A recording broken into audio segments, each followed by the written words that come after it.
نحمده ونصلي ونسلم على رسوله الكريم وعلى آله وأصحابه أجمعين.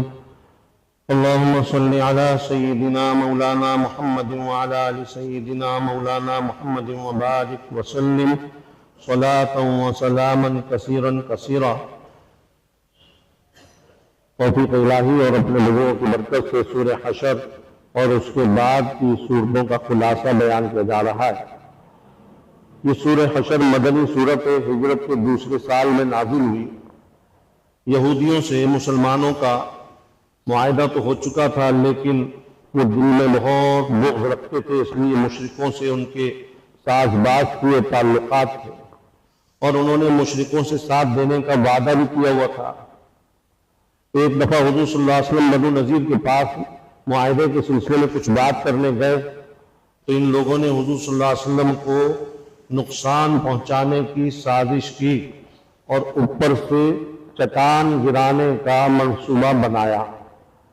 اور جبرائیل علیہ السلام نے آپ کو آ کے بتا دیا اور آپ فوراً اٹھ کے واپس آ گئے اور آپ نے کہا کہ تم نے وعدے کی خلاف ورزی کی اور یہ معاہدہ ٹوٹ گیا، اور ایک مدت ان کو دی کہ اس مدت کے اندر چلے جائیں ورنہ ہم حملہ کر دیں گے.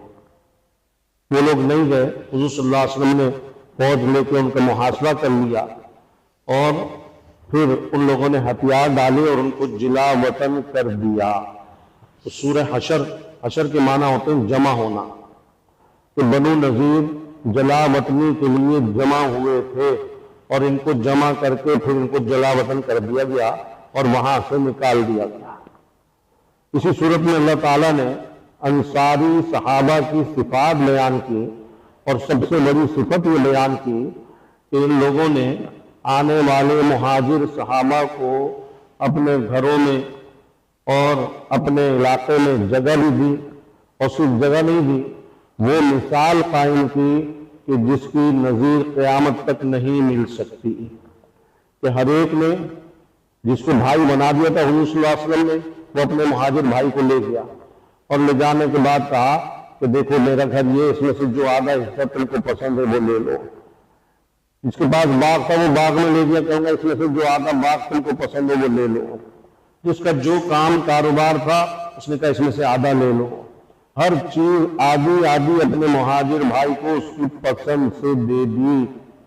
تو یہ مثال دنیا میں کہیں نہیں ملتی. اور دوسری اللہ تعالیٰ نے یہ صفت بیان کی کہ انہوں نے ٹھکانہ دیا اور بہت ہی فراخ دلی کے ساتھ ان کو جگہ دی اور فرمایا کہ ان کے اندر ایثار کا جذبہ ہے، سخاوت ہے، کہ خود بھوکے رہ جاتے ہیں اور دوسروں کو کھلاتے ہیں. آج بھی اہل مدینہ جو اصل ہیں ان کے اندر یہ صفت سخاوت کی اور ایثار کی خوب بڑھ چڑھ کے پائی جاتی ہے، اور میں نے خود دیکھی اپنی آنکھوں سے. مسجد نبوی میں افطار کے وقت ایک وہیں کا مقامی آدمی مدینے کا رہنے والا وہ افطار کرا رہا تھا. بہت پرانی بات ہے. کھجوریں تقسیم کر رہا تھا اور کرتے کرتے کرتے کرتے اس کے بعد میں تھوڑی سی چند کھجوریں رہ گئی، 3-4 وہ اس نے اپنے افطار کے لیے رکھ لی. میں اس کو دیکھ رہا تھا اور پھر اس کے بعد ایک شخص ملنے آیا. وہ ملا، اس نے دیکھا ادھر ادھر ٹوکری میں کچھ بھی نہیں تھا، وہ اپنی جو افطار کی کھجور کی وہ اٹھا کے اس کو دے. یہ میں نے خود دیکھا اپنی آنکھوں سے. تو آج بھی ان کے اندر انصار کا جذبہ ہے اور دوسروں کو کھلا کے خوش ہوتے ہیں. اور ایسے عجیب لوگ ہیں، ہم تو اگر افطار کرائیں نا تو ہم تو روزے دار کو کرائیں گے. دسترخوان بچ گیا اور افطار سے پہلے ہم نے بٹھا دیا لوگوں کو اور افطار کا سامان رکھ دیا، تو اگر کوئی روزہ خور کھانا شروع کر دے افطار سے پہلے تو ہمیں برا لگے گا اور ہم اس کو ڈانٹیں گے بھی، منع نہیں کریں گے. وہ ایسے فراخ دل لوگ ہیں کہ پیر اور جمعرات کا روزہ رکھتے ہیں، دسترخوان بچھاتے ہیں اور افطار کے وقت سے پہلے کتنے لوگ ہیں آ کے بیٹھ کے ان کے دسترخوان پہ کھاتے ہیں، کھا کے ختم کر کے چلے جاتے ہیں اور وہ خوش دلی سے اس کو خندہ پیشانی سے کہتے ہیں کھاؤ. افطار کا بھی انتظار نہیں کرتے. ایسے لوگ ہیں. اس کے بعد سورہ ممتحنہ شروع ہو رہی ہے. ممتحنہ کے معنی ہے امتحان لینے والی. ممتحن کا لفظ اردو میں استعمال ہوتا ہے، امتحان لینے والے کو کہتے ہیں، اور ممتحنہ اس کا مؤنث کا صیغہ ہے. امتحان لینے والے کیا مطلب؟ اس میں حضور صلی اللہ علیہ وسلم کو حکم ہوا کہ جو عورتیں مکے سے مسلمان ہو کر آپ کے پاس مدینے آئیں تو آپ ان کا امتحان لیں، یعنی ان سے سوالات کریں، پوچھیں کہ کیوں آئی ہو، کیا مقصد ہے، کیا نیت ہے، کیا ارادہ ہے، تاکہ پتہ چلے کہ ان کی نیت صحیح ہے، اچھی ہے، اور وہ صرف آپ پر ایمان کے لیے اور دین سیکھنے کے لیے آئی ہیں، نیت اچھی ہے، ارادہ اچھا ہے، تو ان کو رکھیں، واپس نہیں کریں، اور اگر ان کی نیت صحیح نہیں تو ان کو واپس کر دیں۔ یہ ہے امتحان لینا، اللہ نے حکم دیا۔ اور اس صورت میں اللہ تعالیٰ نے یہ بھی فرمایا آپ کو کہ ان عورتوں کو آپ بیعت کریں، اور بیعت کی باتیں بھی بتائیں کہ آپ ان سے بیعت میں یہ عہد لیں کہ گناہ نہیں کریں گی، فلاں گناہ نہیں کریں گی، فلاں گناہ نہیں کریں گی، فلاں گناہ نہیں کریں گی، اس قسم کی اللہ کی ساری نافرمانیوں سے بچیں گی، اور حضور صلی اللہ علیہ وسلم کی اچھے کاموں میں اطاعت کریں گے، آپ کے حکم کو مانیں گی۔ یہ سب باتیں بیعت میں آپ ان سے کہلوائیں اور بیعت لیں۔ اس بیعت کو کیا کہتے ہیں؟ یہ بیعت اصلاح ہوتی ہے۔ دیکھیے بیعت تین قسم کی ہوتی ہے۔ ایک بیعت ایمان، کہ جب کوئی ایمان لاتا تھا حضور صلی اللہ علیہ وسلم کے ہاتھ میں بیعت کرتا تھا، وہ ایمان کی بیعت۔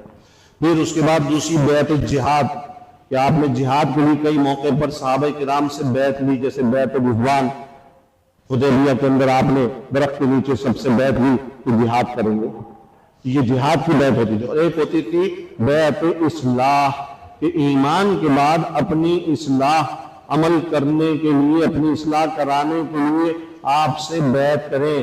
تو بہت سارے صحابہ کرام نے بیعت اصلاح بھی کی، احادیث میں بہت تذکرہ موجود ہے۔ اور اس صورت کے اندر عورتوں کی بیعت کا تذکرہ ہے کہ آپ ان سے اصلاح کے لیے بیعت کریں اور ان سے عہد لیں، وہ گناہوں سے بچیں گی، اللہ کے حکم کو، اللہ کے رسول کے حکم کو پورا کریں گی۔ تو بہت سے لوگ کہتے ہیں کہ بیعت کا ذکر کہاں ہے؟ جو بزرگ حضرات اللہ والے بیعت کرتے ہیں تو اس سورہ ممتحنہ کے اندر ہے، اور حضور احادیث میں تو بہت ہے۔ یہ بیعت اصلاح ہے۔ بیعت جہاد کا ذکر بھی قرآن میں ہے، بیعت ایمان کا ذکر بھی قرآن میں ہے، لیکن بیعت اصلاح کا ذکر اس صورت میں ہے۔ تو جو اللہ والے بزرگان دین لوگوں کو بیعت کرتے ہیں، یہ بیعت اصلاح ہے کہ اپنی اصلاح کے لیے بیعت کریں۔ یہ صحابہ کرام سے، حضور صلی اللہ علیہ وسلم سے ثابت ہے، اور حضور صلی اللہ علیہ وسلم سے۔ لیکن جب عورتوں کو بیعت کرتے تھے تو کبھی کسی عورت کا ہاتھ میں نہیں لیا، مردوں کو بیعت کرتے تھے ہاتھ میں ہاتھ لے کر۔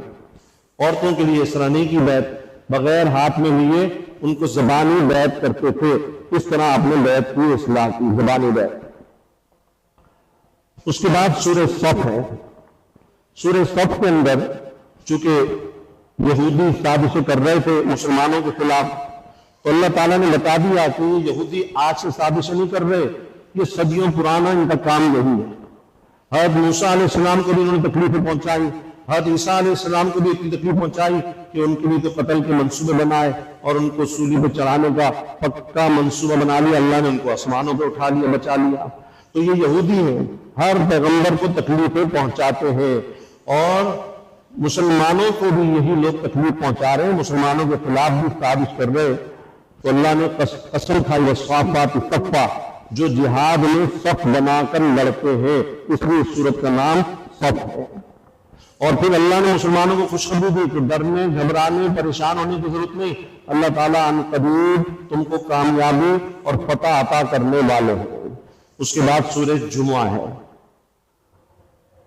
جمعے کی نماز کا اس میں تذکرہ ہے، اور یہ اچھی طرح سمجھ لیں تمام حضرات جتنے بھی ہیں کہ اللہ تعالیٰ نے یہ فرمایا کہ جب جمعے کی اذان ہو جائے تو فوراً نماز کی تیاری کر کے نماز کی طرف چلو، اور کہا کہ خرید و فروخت کو چھوڑ دو۔ یہ تو قرآن کی آیت کا مفہوم ہے۔ اب اس کے ذیل میں سارے مفسرین نے، علماء نے یہ بات لکھی کہ جمعے کی پہلی اذان کے بعد نہ کاروبار جائز، نہ خرید و فروخت جائز، نہ کھانا پینا جائز، نہ آرام کرنا جائز، دنیا کا کوئی کام کرنا جائز نہیں ہے، یاد رکھیے۔ اس لیے پہلی اذان کے بعد جو لوگ گھروں میں، باہر، کہیں بھی دنیا کا کوئی کام کر رہے ہیں، یاد رکھیے وہ چھوٹا گناہ نہیں، گناہ کبیرہ کر رہے ہیں، اللہ کے حکم کو توڑ رہے ہیں، اور جمعے کے بابرکت دن میں توڑ رہے ہیں۔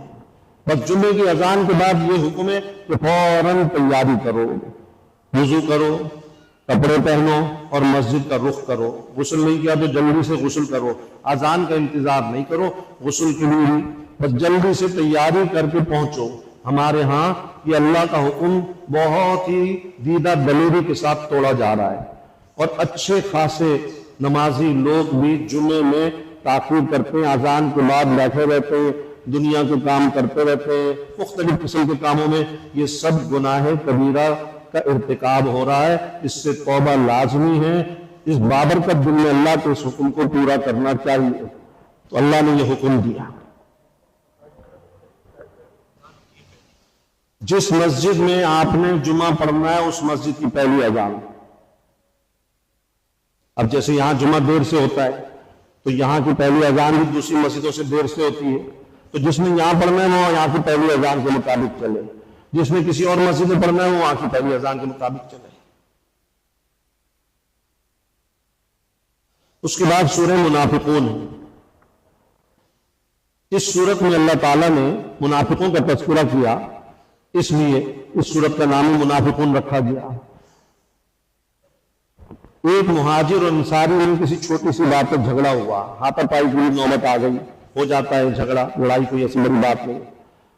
تو وہ پرانی جو روایت تھی قبائل کی، ان کے اندر جہالت تھی، نئے نئے مسلمان ہوئے تھے دونوں لڑاکو، تو دونوں نے کیا کیا، اپنے اپنے قبیلوں کو بلانا شروع کر دیا، اپنی اپنی قوم کو بلانا شروع۔ مہاجر نے اپنی قوم کو بلایا، انصاری نے اپنی قوم کو پکارا کہ آؤ میرا ساتھ دو۔ منافقوں کے پتہ چل گیا تو سردار کو عبداللہ بن ابی کو وہ فوراً آیا انصاری کے پاس کا، دیکھو میں نے تم کو کہا تھا نا کہ ان لوگوں کو پناہ مت دو، آج تمہیں نقصان ہو رہا ہے، تکلیف اٹھانی پڑ رہی ہے، تم لوگوں نے ان کو پناہ دی۔ اس نے اور بھڑکایا اور کہا چلو ان کو یہاں سے نکالتے، ہمیں نعوذ باللہ ہم عزت والے، یہ ذلت والے باہر سے آئے، پناہ حاصل کی ہم سے، ان کو نکالو یہاں سے۔ تو اس نے اور بھڑکایا۔ حضور صلی اللہ علیہ وسلم کو پتہ چلا، حضور صلی اللہ علیہ وسلم تشریف لے آئے اور آپ نے فوراً چھوٹا سا خطبہ دیا، نصیحت کی، سمجھایا، فوراً صحابہ کی سمجھ میں آ گیا، انصاری کی بھی اور مہاجر کی بھی، دونوں کی سمجھ میں آ گیا، اور گلے ملے، جھگڑا ختم ہوا اور منافقین کی سازش ناکام ہوئی۔ اللہ رب العزت نے اس صورت میں اس کی باتوں کا، اس کی سازشوں کا ذکر کیا ہے، اس لیے سورہ منافقون۔ اور اللہ نے بتایا کہ کسی کے کہنے سے کوئی عزت والا اور ضرورت والا نہیں ہوتا، اصل اللہ کے الفاظ ہیں کہ اصل عزت اللہ کے پاس ہے، اللہ کے رسول کے پاس ہے، اور اللہ کے رسول کے ماننے والے نیک لوگوں کے پاس عزت ہے، باقی کسی کے پاس عزت نہیں ہے۔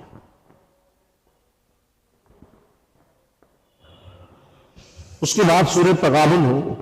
تغابن کے معنی ہوتے ہیں کہ حسرت میں مبتلا کرنا اور مبتلا ہونا، ایک دوسرے کو مبتلا کرنا۔ تو اس میں قیامت کے دن کا تذکرہ ہے۔ ظاہری بات ہے جنتیوں کو دیکھ کر جہنمیوں کو حسرت ہوگی، اس لیے اس قیامت کے دن کو کہتے ہیں یوم التغابن، حسرت پیدا ہونے کا دن۔ اس دن بہت حسرت ہوگی اور بہت شرمندگی ہوگی، بہت ندامت ہوگی، بہت افسوس ہوگا، بہت صدمہ ہوگا، لیکن اس صدمے اور افسوس کا کوئی فائدہ نہیں ہوگا۔ باقی انشاءاللہ۔ الحمدللہ رب العالمین والصلاة والسلام علی سید الانبیاء والمرسلین۔ ربنا اطمئن لنا نورنا واغفر لنا انک علی کل شیء قدیر۔ اللہم انک عفو کریم تحب العفو فاعف عنا۔ اے میرے پیارے اللہ، رحیم اللہ، آج کی بابرکت رات ہے، پاک رات ہے اور جمعے کی شب بھی ہے۔ یا اللہ ایسی پاک رات جو جمعے کی شب میں ہو، اس کے بارے میں بہت سارے اکابر، بڑے بڑے علماء اور محدثین نے کہتے ہیں کہ اس میں پاک رات کا اور اس میں شب قدر کا زیادہ امکان ہوتا ہے ایسی پاک رات میں۔ یا اللہ اس رات کی قدردانی کی ہمیں توفیق عطا فرما، اور خوب اپنی طرف رجوع کرنے کی اور اپنے مسائل حل کرنے کی اور مغفرت کرانے کی توفیق عطا فرما۔ یا اللہ سب کی کامل مغفرت فرما، سب کی کامل مغفرت فرما، ہمیں بھی اور کسی کو بھی محروم نہ فرما، سب کو ہدایت کاملہ سے نوازے، اور اس رات کی برکتیں، رحمتیں، مغفرتیں بغیر استحقاق کے ہم سب کو نصیب فرما۔ اس رات کو ضائع کرنے سے، فضولیات میں لگانے سے، لغویات میں، یا اللہ یا گناہوں کے کاموں میں لگانے سے ہم سب کی پوری امت کی حفاظت فرما لے، سارے لوگوں کی، مردوں کی، عورتوں کی حفاظت فرما لے، اور سب کو اپنی طرف رجوع کرنے والا بنا دے۔ وصلی اللہ تعالی علی خیر خلق محمد وعلی آلہ وصحبہ اجمعین، آمین برحمتک یا